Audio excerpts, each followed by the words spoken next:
उत्तर प्रदेश के प्रयागराज में त्रिवेणी संगम पर बुधवार सुबह मौनी अमावस्या के अवसर पर गंगा में शाही स्नान के लिए बड़ी संख्या में श्रद्धालु उमड़ पड़े, जिससे भगदड़ मच गई। कई एम्बुलेंस घाट पर पहुंची और घायलों के इलाज के लिए मेला मैदान के अंदर केंद्रीय अस्पताल उन्हें ले जाया गया। घटना में कम से कम 20 लोगों की मौत की आशंका जताई जा रही है। हालांकि मौतों के आंकड़ों की आधिकारिक पुष्टि नहीं की गई है। इस घटना को लेकर लगातार सवाल उठ रहे हैं, लेकिन आज हम बात करेंगे 1954 के कुंभ मेले की, जो आजाद भारत का पहला कुंभ था और इस दौरान भगदड़ मच गई थी। ये मेला सिर्फ एक धार्मिक आयोजन नहीं था, बल्कि भारतीय प्रशासनिक व्यवस्था और समाज के विश्वास का पहला बड़ा इम्तिहान भी था। तो चलिए जानते हैं भारत के पहले महाकुंभ में मची भगदड़ के बारे में।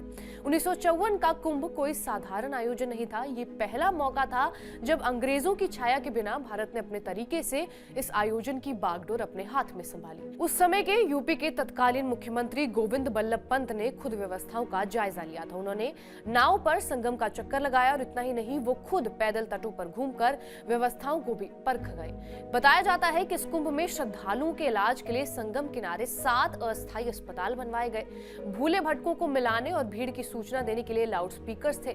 साथ ही रोशनी की खातिर कुंभ में 1000 स्ट्रीट लाइटें भी लगवाई गई थी। इस साल मौनी अमावस्या के दिन भीड़ का समंदर संगम की ओर उमड़ पड़ा था और इस कुंभ में देश के पहले प्रधानमंत्री जवाहरलाल नेहरू और राष्ट्रपति राजेंद्र प्रसाद भी शामिल हुए थे। यानी कि साल 1954 प्रधानमंत्री जवाहरलाल नेहरू ने मौनी अमावस्या के दिन संगम के तट पर स्नान किया था, लेकिन इसी दिन हुआ एक हादसा जिसने कुंभ के इतिहास को हमेशा बदल दिया।